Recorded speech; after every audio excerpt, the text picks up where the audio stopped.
নমস্কার বন্ধুরা, আমার চ্যানেলে আর একটা নতুন পর্বে আপনাদের সকলকে স্বাগত। আজ আমি পাকা আঙুর দিয়ে দারুণ স্বাদের একটা মিষ্টি রেসিপি আপনাদের সঙ্গে শেয়ার করব। এই সময় বাজারে পাকা আঙুরটা খুব সহজেই পাওয়া যায়, আর পাকা আঙুর দিয়ে এই মিষ্টিটা কিন্তু ভীষণই সুস্বাদু হয়। বানানো খুবই সহজ, ঘরে থাকা কয়েকটা উপকরণ দিয়েই বানানো হয়ে যায়। আসুন তাহলে দেখে নেওয়া যাক আমার আজকের এই মিষ্টি রেসিপি। আঙুরের এই মিষ্টিটা বানানোর জন্য আমি পাকা আঙুর নিয়ে নিয়েছি 1 কেজি, আর আঙুরগুলোকে খুব ভালো করে আমি ধুয়ে নিয়েছি। এইবার এই আঙুরগুলোকে আমি একটা বড় মিক্সিং জারের মধ্যে নিয়ে নেব। তারপরে জল ছাড়াই এই আঙুরটাকে পিষে নিতে হবে, কেননা আঙুরে প্রচুর পরিমাণে জল থাকে, তাই জল দেওয়ার কোনো প্রয়োজন নেই। দেখুন আঙুরটা আমার পিষে নেওয়া হয়ে গেছে। এবার আর একটা বড় বোলের মধ্যে আমি একটা ছাঁকনি বসিয়ে দিলাম, আর যে আঙুরের পেস্টটা বানিয়ে রেখেছিলাম সেটাকে এই ছাঁকনির মধ্যে ঢেলে দিলাম। এখন একটা চামচ দিয়ে এই আঙুরের পেস্টটা থেকে জুসটাকে বের করে নেব।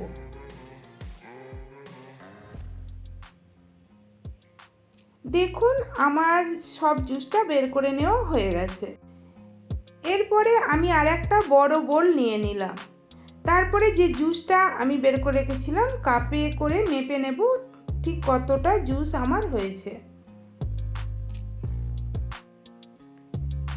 দেখুন মোট 4.5 কাপ জুস আমার হয়েছে। এইবার এই আঙুরের জুসের মধ্যে আমি দিয়ে দিলাম ওই কাপের মাপেরই 1.5 কাপ কর্নফ্লাওয়ার। আপনারা চাইলে অ্যারারুটও দিতে পারেন। যেহেতু আমার 4.5 কাপ জুস ছিল তাই আমি 1.5 কাপ কর্নফ্লাওয়ার দিয়েছি। আপনাদের আঙুরের জুস যদি কম হয় তাহলে কর্নফ্লাওয়ারের পরিমাণটা একটু কমিয়ে দেবেন, অর্থাৎ 3 কাপ হলে 1 কাপ কর্নফ্লাওয়ার দেবেন। আর কর্নফ্লাওয়ারটাকেও ভালো করে আঙুরের জুসের সাথে মিশিয়ে নিলাম। তারপরে গ্যাস অন করে কড়াই বসিয়ে দিয়ে দিলাম ওই কাপের মাপেরই 1.5 কাপ চিনি। আমার আঙুরগুলো খুব মিষ্টি ছিল তাই 1.5 কাপ চিনি দিয়েছি। আপনাদের যদি টক হয় তাহলে চিনির পরিমাণটা বাড়িয়ে দেবেন। দিয়ে দিলাম 1/2 কাপের একটু বেশি, অর্থাৎ 1.25 কাপ জল।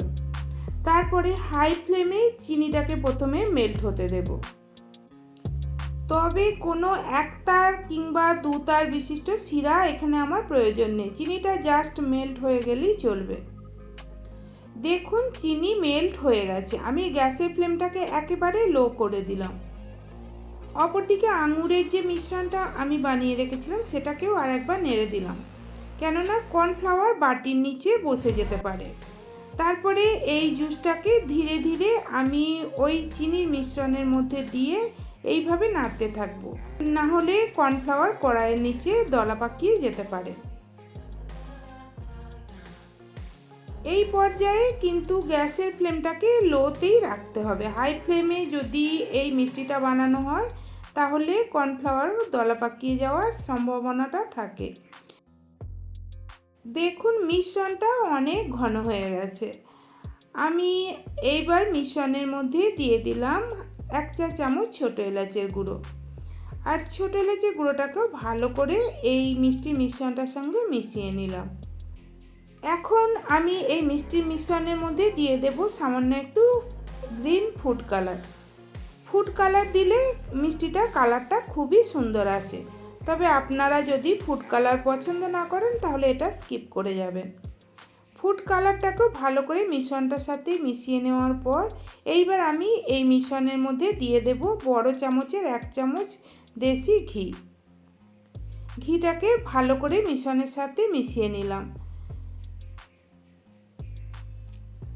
ঘিটাকে ভালো করে মিশ্রণের সাথে মিশিয়ে নেওয়ার পরে আমি আরও 1 চামচ ঘি এর মধ্যে অ্যাড করব।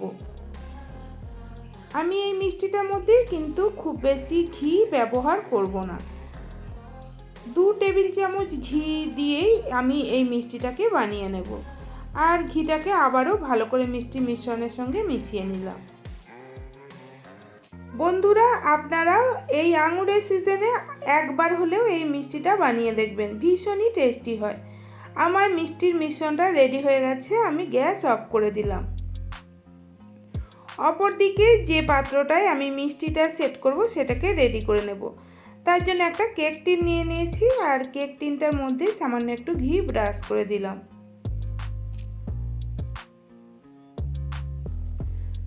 ওপর থেকে দিয়ে দিলাম একটা বাটার পেপার। আর বাটার পেপারটা দেওয়ার পরে একটু ঘি ব্রাশ করে দিলাম। এইবার অল্প একটু চারমগজ অর্থাৎ তরমুজের দানা এর মধ্যে আমি দিয়ে দিলাম। আপনারা চাইলেও অন্য কোনো ড্রাই ফ্রুটসও এর মিষ্টিটার মধ্যে দিতে পারেন। এইবার যে মিষ্টি মিশ্রণটা আমি বানিয়ে রেখেছিলাম সেইটাকে এই কেক টিনের মধ্যে ঢেলে দিলাম। দুবার ট্যাপ করে নিলাম যাতে মিষ্টিটা খুব সুন্দরভাবে সেট হয়ে যায়। তারপরে ফ্রিজের বাইরে মিষ্টিটাকে 1 ঘন্টা রেখে ঠান্ডা করে নেব। 1 ঘন্টা পর ফিরে এলাম, মিষ্টি আমার ঠান্ডা হয়ে গেছে। এইবারে মিষ্টি শুদ্ধ পাত্রটাকে আমি উল্টে নিয়ে মিষ্টিটাকে বের করে নেব।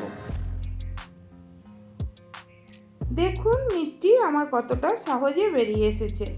এরপরে আমি মিষ্টিটাকে চৌকো শেপে কেটে নেব। আপনারা আপনাদের পছন্দ মতো যে কোনো শেপে মিষ্টিটাকে কেটে নিতে পারেন। তাহলে বন্ধুরা, কেমন লাগলো আমার আজকের এই মিষ্টি রেসিপি? যদি ভালো লাগে বাড়িতে অবশ্যই বানিয়ে দেখবেন। বাড়িতে বানিয়ে থাকলে কমেন্টে আমাকে জানাবেন কেমন হয়েছিল। রেসিপি ভালো লাগলে লাইক করে বন্ধুবান্ধব আত্মীয় পরিজনদের মধ্যে শেয়ার করে দেবেন। আর আমার চ্যানেলটা সাবস্ক্রাইব করে দিয়ে পাশে থাকা বেল নোটিফিকেশান অল করে রাখবেন, যাতে আমি ভিডিও আপলোড করার সাথে সাথেই নোটিফিকেশান আপনাদের কাছে পৌঁছে যায়। সবাই ভালো থাকবেন, সুস্থ থাকবেন। ধন্যবাদ।